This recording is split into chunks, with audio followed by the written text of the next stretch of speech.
Hello mga ka-asin! So here we go sa ating Friday Vibes and samahan niyo ko ngayon with my special guest from Hong Kong, Miss Ling!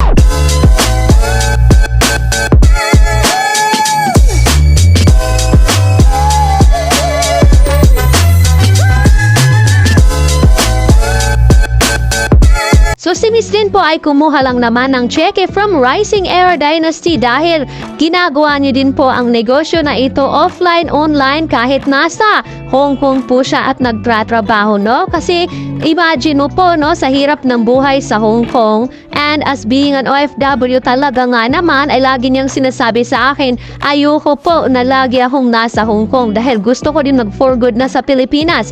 Kaya nga naman kumikita na siya dito sa Red dahil ginagawa niya po talaga ito even though part-time, no? So dito po tayo pala ngayon sa Seafood Island sa Mall of Asia. So yun lamang po. See you sa next video.